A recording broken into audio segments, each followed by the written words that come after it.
Neste vídeo vamos falar de paciência. As pessoas andam todas com falta dela, não é? Por isso é que se diz que a paciência é uma virtude, porque a maioria das pessoas não tem paciência. Neste vídeo vamos desconstruir para saber, quando nós dizemos paciência, o que é que nós estamos a falar. Ora, tem tudo a ver com as nossas emoções. Por isso, se quiserem, vão lá no meu canal do YouTube ver o meu vídeo sobre as emoções. Se nós não soubermos as nossas emoções e soubermos controlar as nossas emoções, obviamente não podemos ter paciência. Porque a paciência, na prática, acaba por ser algo treinado. Porque tem a ver com a nossa resposta a algo. Por isso, as novas gerações agora têm muito pouca paciência, porque não sabem frustrar. Só querem cinza tudo, perante um não têm paciência nenhuma. Reagem antes de pensar, não é? Por isso aqui o que nós temos que fazer é ter a noção de que a paciência é um autocontrole emocional. Na prática é ouvir uma coisa, ver uma coisa, experienciar uma coisa que pode não ser agradável e antes de reagir, pensar na nossa reação. Pensar na consequência da nossa reação, pensar no objetivo da nossa reação, que é para nós termos aqui tempo para não nos arrependermos. Porque a maior parte das pessoas que não tem paciência, por isso que reage logo sem pensar, a maior maior parte das vezes arrepende-se do que faz, porque não pensou. Vou-vos dar aqui assim um bocadinho de pôr um bocadinho de piada na paciência. As pessoas que são corajosas, que têm atos de coragem que nós vemos muitas vezes nos vídeos da televisão ou nas redes sociais, são pessoas que não têm paciência naquele momento, porque reagiram antes de pensar. Qualquer pessoa que pense perante um perigo, pense antes de reagir, não é corajosa. Não é? A coragem é um ato de reação sem pensamento antes. Ora, aqui está. Por isso, na prática, o que nós temos é que, num momento, uma pessoa pode ser paciente em determinados momentos e não ter nenhuma paciência noutros, não é? Tem tudo a ver com os contextos, com as pessoas e com as situações, não é? Por isso, é um autocontrole emocional. Temos que ter a certeza de saber que perante uma situação que nos é adversa, que nos causa incómodo, que temos uma crítica, uma situação de provocação, uma situação de decisão difícil em que a consequência seja muito má, perante tudo isto nós temos que pensar antes de fazer. Logo, temos que ter aqui um tempo, este tempo entre o ver e reagir é que se chama paciência, não é? A paciência o que é que envolve? Envolve nós termos calma, envolve termos concentração, envolve sabermos fazer ou sabermos sobre o assunto. Por isso, quanto mais à vontade nós estivermos num assunto ou quanto mais à vontade nós estivermos no saber fazer, mais paciência temos. A paciência também envolve tolerar os erros dos outros, porque também envolve empatia. Se nós nos pusermos no lugar do outro, podíamos ter cometido aquele erro. E tem aqui a empatia envolvida também. Temos que saber frustrar, não é? Temos que saber aceitar nãos, temos que saber não ter tudo na hora, temos que saber de que não podemos ter tudo, temos que saber que temos que batalhar, temos que persistir para algo. Por isso, sabermos frustrar. Porque se nós não soubermos frustrar, que tem um bocadinho a ver com a espera, por isso é que cada vez mais nós vemos as reações a quente, que a pessoa não esperou o suficiente para pensar. Por isso, logo nós temos que não ter paciência, não é?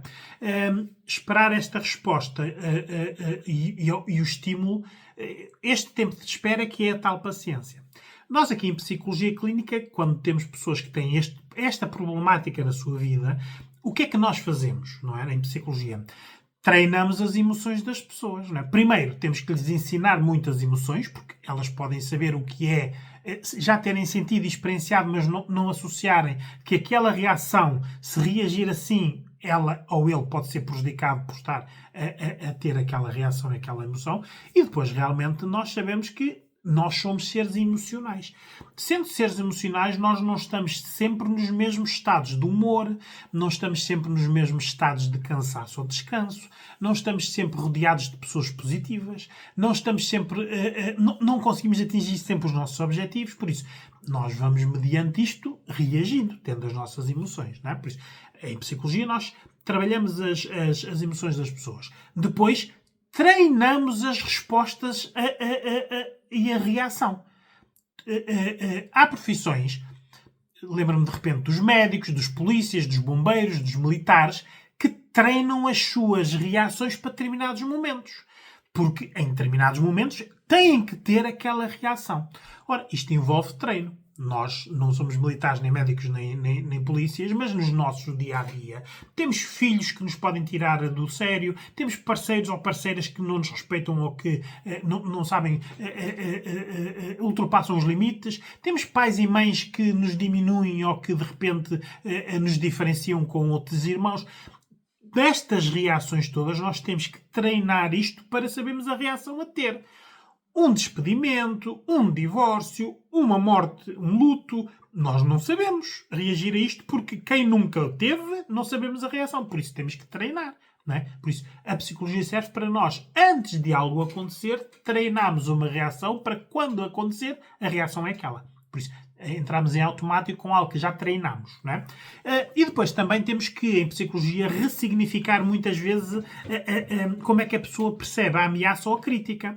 Porque muitas vezes uma ameaça ou uma crítica, e quando eu digo ameaça, não é ameaça de perigo, é fazerem-nos um desafio se nós não cumprimos, perdemos um bónus, uma comissão, um ordenado, darem-nos uma indicação para nós fazermos determinada tarefa, se não o fizermos podemos ser despedidos, estarmos num casamento e se a pessoa não mudar as suas atitudes haver um divórcio, estarmos com os filhos, dizemos a eles que se não se esforçarem nos estudos são penalizados. Tudo isto são ameaças, não é? E nós temos que saber como reagir a isto. E muitas vezes as críticas. Há críticas que nos fazem que não são ameaças pessoais. É uma crítica. Dizerem-nos que nós, muitas vezes, não percebes nada do que estás a dizer, muitas pessoas ouvem isto e veem isto como uma crítica. Estão-me a chamar burro, não é? Mas nós podemos pensar naquilo e responder realmente há muita coisa que eu não sei, que tenho que aprender, não é? A reação que nós temos ao que ouvimos, ao estímulo que está a ser dado, é que faz-nos ver se nós temos paciência ou não. Com a idade vamos tendo mais paciência, porque vamos pensando mais nas coisas, porque temos mais medo das consequências. Ali na adolescência fazemos tudo porque as consequências, sejam elas quais forem, muitas vezes até temos os papás ou os vovós a protegerem-nos das consequências, por isso faz tudo. Quando depois começamos a ser adultos e sabemos que as consequências do que dizemos, pensamos, fazemos é para nós, obviamente aí começamos a pensar antes de... E de repente nós temos que ter paciência para muitas coisas. Há profissões que nós temos que ter paciência. Se não tivermos paciência, não podemos ficar naquele tipo de profissões. Há profissões em que, se tivermos paciência a mais, também não, estamos desajustados. Não é? São profissões mais reativas, mais de decisão, mais de ação imediata. Não é? Por isso, o que nós temos que fazer é primeiro conhecermos-nos, sabermos se nós estamos a ter paciência ou não. Se não a estamos a ter, se estamos a ter problema com isso, ou ao contrário, se estamos a ter paciência a mais para manter problemas, não é? Porque também é o oposto. Há pessoas que estão 5, 10, 15 anos em relações más, só ainda não, isto não é paciência. Estão à espera de que algo mude, mas na prática quem vive do outro lado diz assim, esta pessoa tem muita paciência porque eu, nesta situação, não aturava isto, não é? Todos nós conseguimos ver a situação dos outros de fora. Nós que estamos nos problemas, muitas vezes temos dificuldade em nos apercebermos dos problemas. Por isso, às vezes, ir à psicologia é para alguém nos dizer como é que é a nossa vida. Nós sabemos como é a nossa vida, mas dita por uma pessoa que está a ver a nossa vida do lado de fora, nós ouvimos de outra maneira. E às vezes, muitas vezes, nós temos aqui em psicologia as pessoas a dizer, sou doutora, muitas vezes, tudo o que me disse eu já sabia. Sabia, mas integrou, fez alguma mudança, está a fazer alguma coisa para mudar as consequências do que está a acontecer? Não. Isto foi o que ouviu na psicologia, depois o que tem a fazer, o que tem que mudar, para, de repente, nós termos uma vida diferente daquela que temos. Não é? Por isso, hoje em dia, é preciso nós termos muita paciência, porque perante uma crise financeira ou de economia do país, perante uma crise numa relação amorosa, perante uma crise com um pai ou uma mãe, perante uma crise com os filhos, nós temos que ter paciência. Por base, vão lá ver também o meu vídeo no canal do YouTube sobre o sono, pessoas que não têm sono, por isso que andam em cansaço permanente, têm menos paciência. Porquê? Obviamente estão mais reativas, mais irritadas, não é? Tudo isto é um grosso que envolve muito. Por isso, o que é necessário aqui é pedirem ajuda quando virem que, se tivessem mais paciência, muitas coisas podiam ser melhores, ou se estão a ter paciência a mais com situações que vos estão a causar dor, sofrimento ou, pelo menos, não felicidade, não é? Pensem nisso.